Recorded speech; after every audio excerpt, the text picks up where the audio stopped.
전능하사 천지를 만드신 하나님 아버지를 내가 믿사오며 그 외아들 우리 주 예수 그리스도를 믿사오니 이는 성령으로 잉태하사 동정녀 마리아에게 나시고 본디오 빌라도에게 고난을 받으사 십자가에 못 박혀 죽으시고 장사한 지 사흘 만에 죽은 자 가운데 다시 살아나시며 하늘에 오르사 전능하신 하나님 우편에 앉아 계시다가 저리로서 산 자와 죽은 자를 심판하러 오시리라. 성령을 믿사오며 거룩한 공회와 성도가 서로 교통하는 것과 죄를 사하여 주시는 것과 몸이 다시 사는 것과 영원히 사는 것을 믿사옵나이다. 아멘. 현재 국내의 근본주의 침례교회 같은 자유교회는 성경적인 근거가 없다는 이유로, 또한 천주교 산물이라는 이유로 사도신경을 암송하지 않습니다. 물론 미국의 주류 교회인 침례교회들도 주기도문이나 사도신경을 전혀 암송하지 않습니다. 다만 국내에서는 사도신경을 예배해서 암송하느냐 않느냐에 따라 이단이냐 아니냐를 나누는 이상한 관례가 있으므로 이것은 조금 신중히 다루어야 할 문제입니다. 사도신경은 주 예수님께서 삼위일체 하나님의 한 위격이시고 성령님에 의해 처녀 마리아에게서 수태되어 탄생하시고 사망 권세를 이기시고 부활하신 것, 즉 주 예수 그리스도의 신성, 순환, 부활, 심판, 교리가 담겨 있으므로 이것 자체가 무슨 문제가 된다고 말할 수는 없습니다. 사실 암송하는 사람도 주를 위해서 하고 암송하지 않는 사람도 주를 위해서 하지 않습니다. 그러므로 사도신경을 하느냐 하지 않느냐를 가지고 이단이냐 아니냐를 나누는 것 자체가 사실 큰 문제입니다. 여기서는 우선 사도신경의 적합성에 대해 알아보기 위하여 사도신경의 정체를 역사적으로 추적해보려 합니다. 로마 가톨릭 교회의 전설에 의하면 주후 55년에 12사도가 기독교의 요점을 요약하기 위해 예루살렘에 모였는데, 이때에 성령님의 감동에 의해 베드로가 사도신경의 처음 한 구절을 기록하자 나머지 사도들이 차례차례 한 구절씩 더하여 오늘의 사도신경이 완성되었다고 합니다. 한편 어떤 이들은 사도신경이 사도들에 의해 제정되지는 않았지만 사도들의 신앙이 요약되었기 때문에 지금도 사도신경이라고 부른다고 주장합니다. 그러나 이것들은 사실 전혀 근거가 없는 주장입니다. 사도신경은 주후 300년 이전에는 존재하지 않았습니다. 초기 신약교회의 역사를 살펴보면 신약교회가 생긴 이래로 주후 100년경까지는 사도들이 살아있었으므로 사도신경 같은 것이 전혀 필요하지 않았음을 알 수 있습니다. 그런데 사도들과 주님을 눈으로 목격한 이들이 다 떠나고 사도들의 제자인 속사도 또는 교부들의 시대가 이르자 침례 문답 때 간단한 문답서 같은 안내서가 필요하였습니다. 그래서 주후 100년에서 125년경에 간단한 교리 문답서로 신앙의 규율, 즉 Rules of Faith이란 것이 있었던 것으로 추정됩니다. 비록 어떤 이들은 주후 170년경 또는 180년경에 현재와 비슷한 형태의 사도신경이 있었다고 주장하지만 이 같은 주장은 하나의 가설에 불과하며 증명된 적이 없습니다. 주후 325년에 니케아 신조, 381년에 콘스탄티노플 결의, 431년에 에베소 결의, 451년에 칼케돈 신조 등은 역사적으로 교회회의에서 사도신경을 제정했다거나 합의했다는 기록이 전혀 없음을 보여줍니다. 역사가들의 증언에 의하면 주후 400년경에 활약한 암브로스 등 사도신경은 사도들에 의해 지어진 것이라는 발언을 한 것으로 보입니다. 그 뒤 주후 650년경에 사도신경에 거룩한 가톨릭 교회란 말이 삽입되었고 또 650년 이후에 성도가 교통하는 것이란 말이 다시 삽입되었습니다. 이런 것들을 통해서 우리는 오늘날의 사도신경이 주후 750년경에 로마 가톨릭 교회에 의해 완성된 작품임을 알 수 있습니다. 비록 어떤 이들이 주후 381년경에 사도신경이 완성됐다고 주장하지만 그 당시 교회의 회의 자료는 사도신경에 대해 전혀 언급하고 있지 않습니다. 따라서 사도신경은 결코 사도들의 작품이 아니고 예수님의 십자가 사건 이후 로마 가톨릭 교회가 많은 세월 동안 조금씩 발전시키고 보완한 것으로 보는 것이 타당합니다. 영어 사도신경을 보면 동정녀가 버진으로 되어 있습니다. 영어 성경에서 신성을 나타내는 명사, 즉 하나님, God, 그리스도, Christ, 성령님, Holy Ghost 등은 단어의 첫 글자가 대문자로 되어 있습니다. 그런데 성경의 마리아는 한 처녀, a virgin이지 결코 그 동정녀, the virgin이 아닙니다. 이것은 마리아를 하나님의 어머니로 치켜세워 신성시하는 가톨릭 교회에서 나온 심각한 오류입니다. 잘 아시다시피 천주교회에서는 마리아가 예수님을 낳은 뒤에 평생을 동정녀로 살았다고 말합니다. 또한 예수님의 남녀 동생들은 그분의 사촌들이라고 주장합니다. 그리해야만 마리아가 하늘의 여왕 겸 사람과 하나님 사이의 친절한 중보자로 들어설 수 있기 때문입니다. 우리말의 동정녀 또한 천주교회의 이런 사상을 잘 반영하고 있습니다. 그러므로 우리는 킹 제임스 흠정역 성경처럼 A Virgin을 동정녀가 아니라 처녀로 바르게 번역해서 읽고 그렇게 이해해야 합니다. 이 부분은 명백하게 천주교회의 잘못된 믿음에서 나왔으므로 암송하더라도 뜻을 잘 기억해야 합니다. 영어와 원어 그리고 카톨릭 교회의 사도 신경에는 He descended into hell 이 있지만 개신교 사도 신경에는 이 부분이 삭제되어 없습니다. 카톨릭 교회에서는 그분께서 저승에 갔다고 버젓이 신성 모독을 하고 있습니다. 원래대로라면 예수님께서 죽으시고 묻히시고 지옥에 다녀오셨다고 번역해야 합니다. 그런데 이것을 우리말로 그대로 번역하면 카톨릭주의에서 주장하는 연옥과 림보 등의 개념과 연관되기 때문에 아마도 개신교에서는 이것을 받아들이지 못한 것 같습니다. 사실 이것은 성경을 있는 그대로 믿지 않고 교회의 교리에 따라 해석하려고 해서 생긴 문제입니다. 마태복음 12장 40절에 보면 예수님은 요나와 같이 밤낮으로 사흘 동안 땅의 심장부 즉 중심부에 있으리라고 말씀하셨습니다. 이에 대해 베드로는 사도행전 2장 27절에서 시편 16편 8절에서 11절을 인용하며 주 아버지 하나님께서 내 혼을 예수님의 혼을 지옥에 남겨두지 아니하시고 주의 거룩한 자가 썩음을 보지 아니하게 하시리라. 고 말하면서 우리 주님 즉 엄밀하게는 그분의 혼이 지옥에 갔다가 부활했음을 보여줍니다. 물론 우리말 성경은 이런 부분의 지옥을 불교 용어인 음부라고 번역해서 바른 뜻을 가리고 있습니다. 그러므로 성경은 분명히 예수님께서 십자가에 달린 강도에게 약속하신 대로 낙원, 즉 지하세계의 지옥 부분에 내려갔다가 올라오셨습니다. 사도 바울 역시 에베소서 4장 8절에서 10절까지 이렇게 말합니다. 그러므로 그분께서 이르시기를 그분께서 높은 곳으로 올라가실 때에 포로로 잡힌 자들을 포로로 이끄시고 사람들에게 선물들을 주셨도다 하시느니라. 그런데 그분께서 올라가셨다는 것, 그것은 곧 그분께서 또한 먼저 땅의 더 낮은 부분들로 내려가셨다는 것이 아니면 무엇이냐. 내려가신 분께서 또한 모든 하늘들보다 훨씬 위로 올라가신 바로 그 분이시니 이것은 그분께서 모든 것을 충만하게 하려 하심이라. 자, 여기서 한 가지 짚고 넘어가야 할 것이 있습니다. 예수님께서 지옥에 내려가셨다는 사실을 천주교에서 굳이 밝히려는 이유는 무엇일까요? 왜 개신교에서는 이것을 막으려고 할까요? 천주교에는 죽은 자들을 위해 기도하는 관례가 있고 실제로 천주교인들은 땅에 있는 사람들이 죽은 자들을 위해 기도하면 그들이 연옥에서 천국으로 옮겨질 수 있다고 믿습니다. 그래서 천주교회는 예수님께서 지옥에 내려가셨다는 사실과 베드로전서 3장 18절에서 20절을 묻고는 그분께서 죽은 자들에게 다시 복음을 선포하셨다고 주장합니다. 또한 18절에서 이것은 그분께서 육체 안에서 죽임을 당하셨으나 성령에 의해 살아나셔서 우리를 하나님께 데려가려 하심이라. 그분께서 또한 성령에 의해 감옥에 있는 영들에게 가서 선포하셨는데 이 영들은 전에 노아의 날들의 방주가 예비되는 동안, 즉 하나님께서 한번 오래 참고 기다리실 때에 불순종하던 자들이라. 이 구절에 대해 논의하기 전에 먼저 과연 사람이 죽은 뒤에 또다시 구원의 기회가 주어지는지 살펴봅시다. 히브리서 9장 27절은 이에 대해 분명하게 이야기합니다. 한번 죽는 것은 사람들에게 정해진 것이요 이것 뒤에는 심판이 있나니. 성경은 명백하게 사람이 죽은 뒤에는 심판이 있고 다시는 구원의 기회가 없다고 말합니다. 그러면 베드로전서 3장 19절은 무엇을 뜻할까요? 먼저 감옥에 있는 영들은 누구를 가리킬까요? 이 영들은 분명히 노아 시대에 불순종하던 자들입니다. 창세기 6장에는 노아 시대에 하나님께 불순종한 세 부류의 존재가 나옵니다. 첫째는 하나님의 아들들로 표현된 천사들입니다.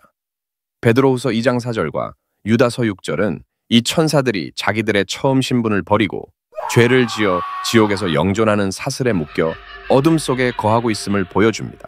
둘째는 노아 당시에 죄를 지어 대홍수로 멸망받은 모든 사람들입니다. 셋째는 천사들과 사람들 사이에 태어난 하이브리드 거인 종족입니다. 창세기 6장 4절에 나오는데 물론 이들도 대홍수에 휩쓸려 다 멸절되었습니다. 이 세 부류가 베드로전서 3장 19절에 있는 감옥에 있는 영들로 이해될 수 있습니다.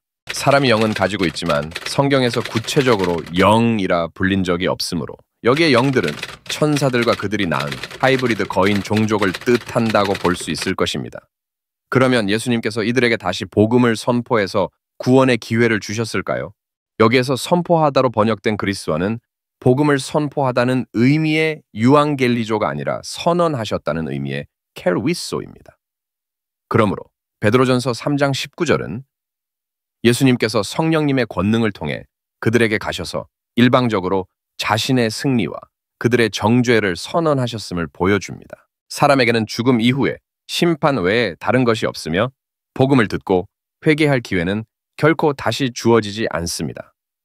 그러므로 이런 구절을 가지고 죽은 자들에게 복음이 또다시 선포된다고 주장하는 것은 이교도들의 비성경적인 믿음입니다.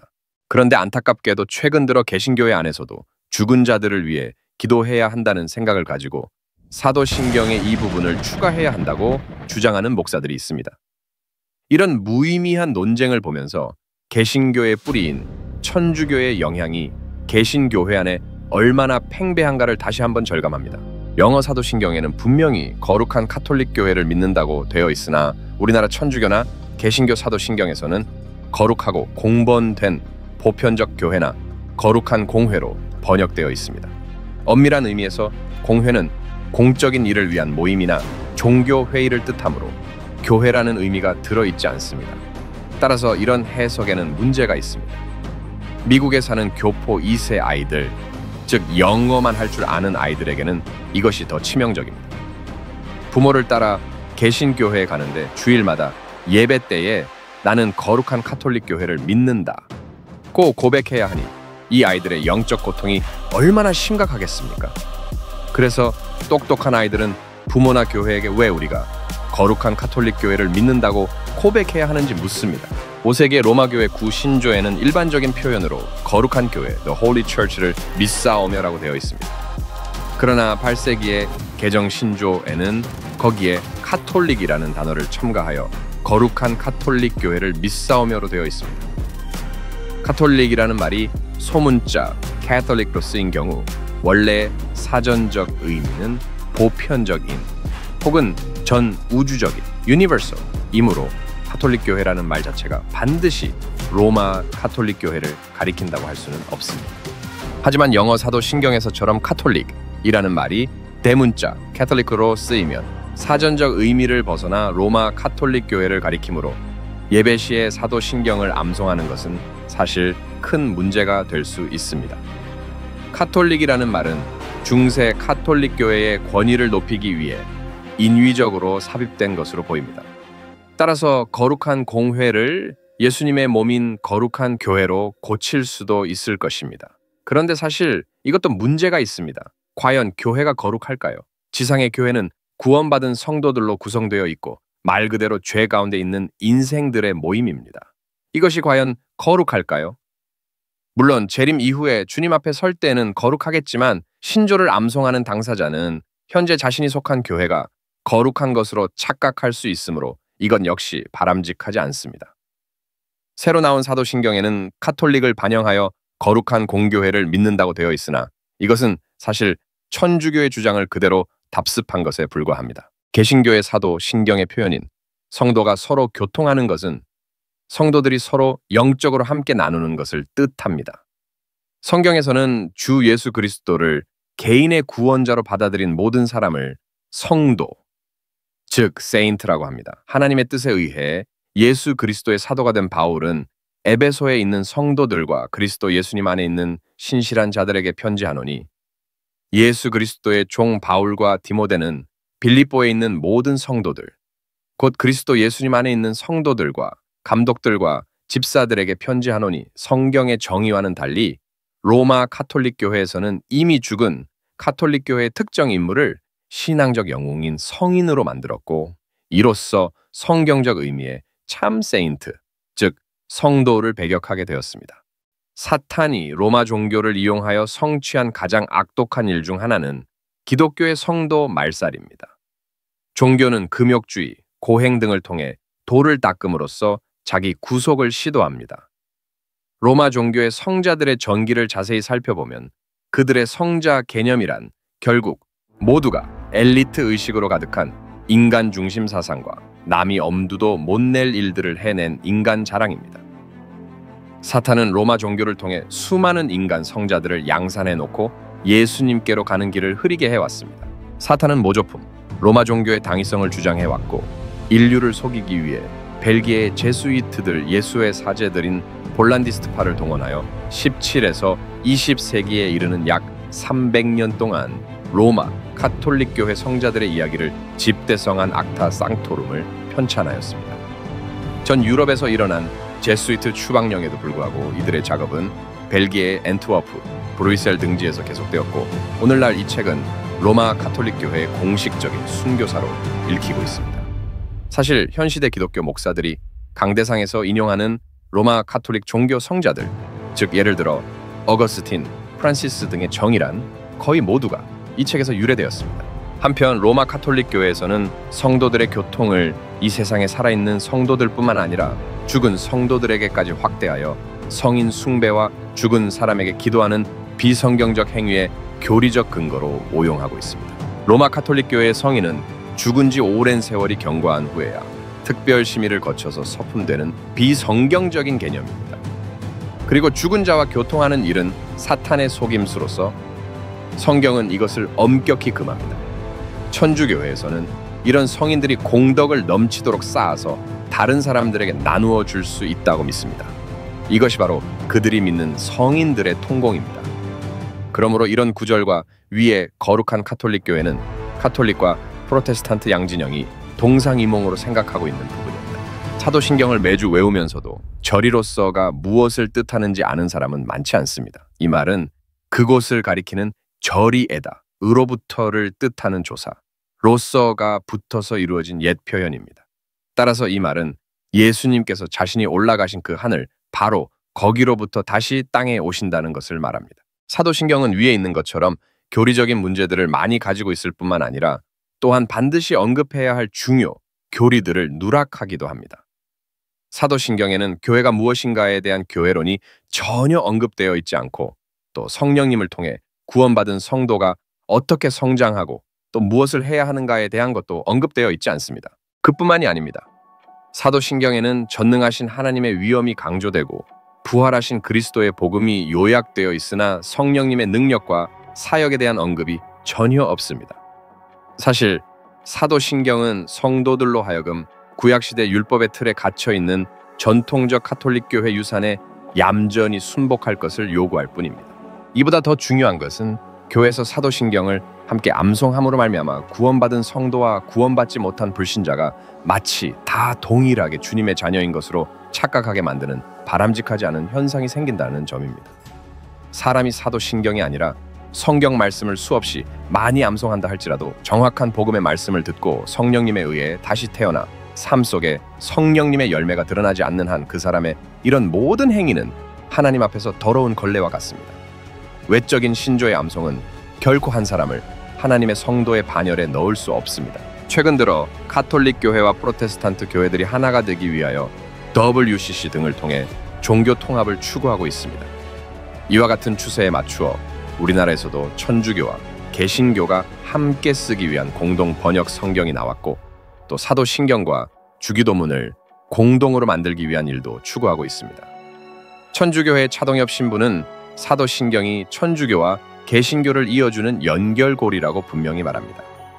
사도신경으로 인하여 가히 수천만이 피를 흘렸고 그 덕에 오늘의 우리가 살고 있다.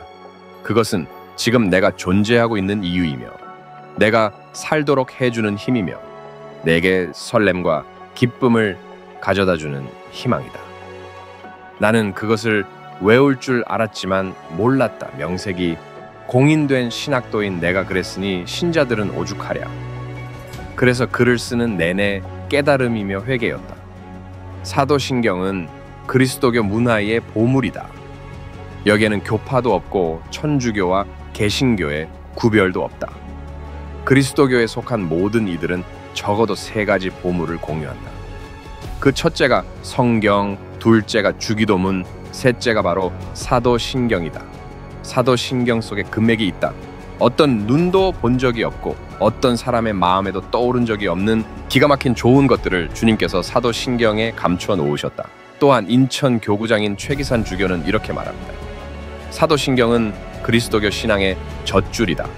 이것으로 많은 이들의 신앙이 잉태되고 성장되고 유지된다. 이런 의미에서 사도신경은 하늘밥이다. 이런 사실들을 통해 우리는 사도신경이 천주교회와 개신교의 연합을 위한 매개체임을 금세 알 수 있습니다. 우리는 성경을 믿지 않는 천주교회와 인위적으로 하나가 되는 것을 믿지 않으며 사도신경이라는 매개체를 통해 우리가 천주교회와 연관이 있는 것으로 비춰지는 것 자체를 원치 않습니다.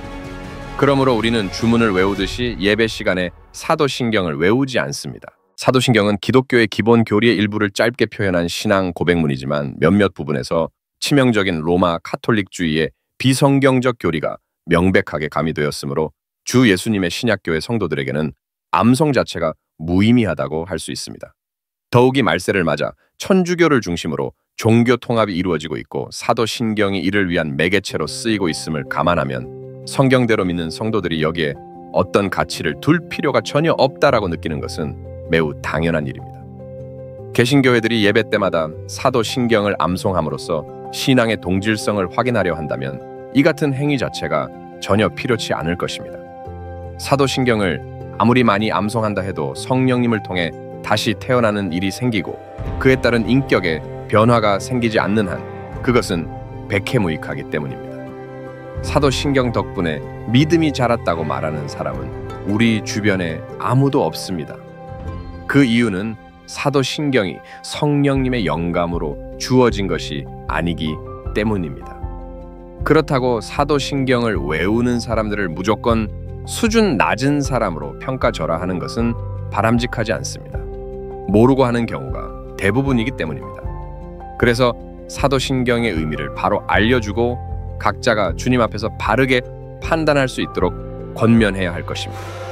사람이든 기관이든 자기 존립의 근거가 되는 뿌리에서 벗어나는 것은 거의 불가능합니다. 한국의 대부분 개신교회는 뿌리가 천주교회이므로 언젠가는 종교 통합의 미명하에 다시 천주교회로 돌아갈 가능성이 있습니다. 그러므로 이런 이들에게 천주교의 실체를 바로 알려줌으로써 이들이 예수님께서 친히 세우시겠다고 약속하신 교회, 사도 바울과 여러 성도들이 직접 순교하면서 몸으로 세운 교회, 바로 이 기독교회로 돌아올 수 있도록 우리 모두 최선을 다해 진리를 알려야겠습니다.